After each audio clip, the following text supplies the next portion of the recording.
ને આદિજાતિ બજેટમાં તો કોઈ ટેન્ડર થતા નથી। કોઈ પણ જાતના શરતો વગર આદિજાતિઓનું બજેટ કરોડો ને કરોડો રૂપિયા ફાળવી દેવામાં આવે છે। તો આ એજન્સીને ડાયરેક્ટ ફંડ ફાળવવાની શું જરૂર તમારે? એના તો કેટલા કરોડો રૂપિયા હશે, એમને કયા કામમાંથી કેટલી ટકાવારીઓ મળશે એ પ્રકારનું આયોજન કરીને આદિજાતિનું બજેટ વાપરવામાં આવે છે। આદિવાસીઓને શું જોઈએ છે, એમને શિક્ષણમાં શું સુવિધા જોઈએ છે, કુપોષણ દૂર કરવાની સુવિધા, સિકલ સેલની સુવિધા, આંગણવાડીમાં શું સુવિધા જોઈએ છે, એ કોઈ ગામ પંચાયતને, તાલુકા પંચાયતને, જિલ્લા પંચાયતને પૂછવામાં આવતું નથી।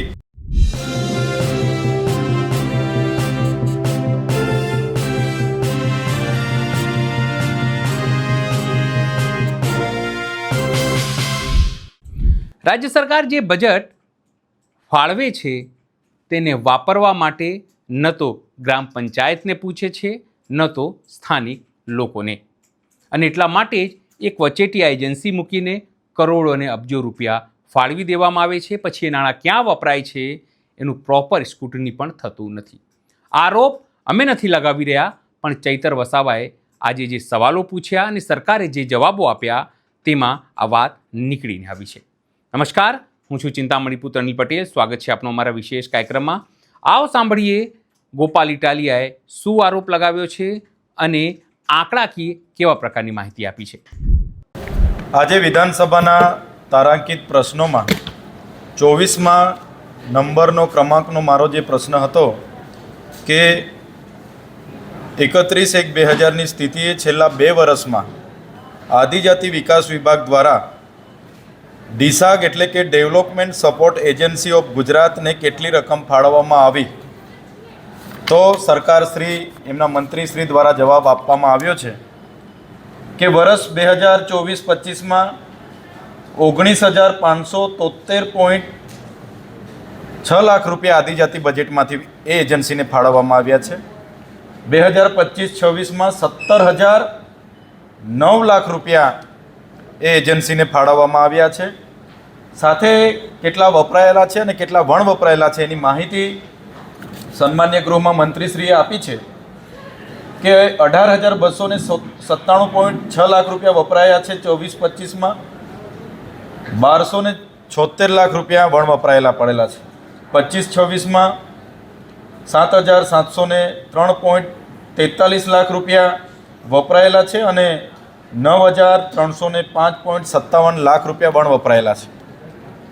એક બાજુ સરકાર સુદ્રઢ વહીવટની વાત કરે છે, ત્યારે આદિજાતિઓ માટે ફળવાયેલા બજેટ આપે જોયું હશે કે 2024-25માં 4,373 કરોડની જોગવાઈ કરી હતી, એમાં 3,373 કરોડ વપરાયા હતા અને એમાં પણ આ એજન્સીને કરોડો રૂપિયા આદિજાતિ વિકાસ વિભાગે આપ્યા છે। 2025-26માં 5,120 કરોડ રૂપિયા આદિજાતિ માટે ફળવાયા હતા, એમાં માત્ર 2,410 કરોડ રૂપિયા વપરાયા, એમાં પણ આ એજન્સીને કરોડો રૂપિયા સરકારે આપ્યા છે। મારે સરકારને સીધો સવાલ છે, તમારે આદિજાતિ વિસ્તારમાં 24 જિલ્લાઓમાં ટ્રાઇબલ સપ્લાનની કચેરીઓ ચાલે છે, પ્રાયોજના વહીવટદાર અધિકારી ત્યાં બેસે છે, એમનો આખો સ્ટાફ બધો જ છે આપણી પાસે, તો આ એજન્સીને ડાયરેક્ટ ફંડ ફાળવવાની શું જરૂર તમારે? શું જરૂર પડી? આ તો 2 વર્ષની માહિતી છે। જ્યારથી તમે આ ડીસાક એજન્સીને ફંડ ફાળવો છો એના તો કેટલા કરોડો રૂપિયા હશે। એટલે જ મારે કહેવું છે, જે આ ડેવલપમેન્ટ સપોર્ટ એજન્સી છે એ બારોબાર એમના લાગતા વળગતા કોન્ટ્રાક્ટરોને, એજન્સીઓને અને એમને બારોબાર બોલાવી એમને કયા કામમાંથી કેટલી ટકાવારીઓ મળશે એ પ્રકારનું આયોજન કરીને આદિજાતિનું બજેટ વાપરવામાં આવે છે। અને આદિવાસીઓને શું જોઈએ છે, એમને શિક્ષણમાં શું સુવિધા જોઈએ છે, કુપોષણ દૂર કરવાની સુવિધા, સિકલ સેલની સુવિધા, આંગણવાડીમાં શું સુવિધા જોઈએ છે, એ કોઈ ગામ પંચાયતને, તાલુકા પંચાયતને, જિલ્લા પંચાયતને પૂછવામાં આવતું નથી, એમને અમલીકરણમાં લેવામાં આવતું નથી। ડાયરેક્ટ ગાંધીનગરથી આ ડીસાક જેવી એજન્સીઓને બારોબાર કોઈ પણ જાતના ટેન્ડર વગર, નિવિદા વગર, કોઈ પણ જાતના શરતો વગર આદિજાતિઓનું બજેટ કરોડો ને કરોડો રૂપિયા ફાળવી દેવામાં આવે છે। કઈ રીતના વિકાસ થશે? એક બાજુ સરકાર નીતિ નિયમો, શરતો, જેમ્સ પોર્ટલોની વાત કરે છે, નવા પોર્ટલોની વાત કરે કે એમાં શરતોને આધી નિવિદા થવી જોઈએ, ટેન્ડરો થવા જોઈએ, ને આદિજાતિ બજેટમાં તો કોઈ ટેન્ડર થતા નથી। બારોબાર એમની એજન્સીઓને બારોબાર કરોડો રૂપિયાની લાગણી થાય છે. કઈ રીતના આદિવાસીઓનો વિકાસ થશે? મારે આપના માધ્યમથી ગુજરાત સરકારને સ્પષ્ટ કહેવાનું છે કે આ એજન્સીને, ડિસાક એજન્સીને તાત્કાલિક ધોરણેથી બંધ કરી દેવું જોઈએ. એમની કોઈ જરૂર નથી. આદિવાસીઓનું બજેટ ડાયરેક્ટ આદિવાસીની ગ્રામસભા પર ઠરાવ માગો. ગ્રામસભામાં એમ લોકોને જે પણ ગામમાં જરૂરિયાત હશે એ ઠરાવના માધ્યમથી, ગ્રામસભાના માધ્યમથી માગણી કરશે. એ જ કામો મંજૂર કરવામાં આવે તાલુકા કક્ષાએ, જિલ્લા કક્ષાએ, અને ત્યાં અમલ કરીને કામ પૂર્ણ કરવામાં આવે તો જ આદિવાસીઓનો વિકાસ થશે.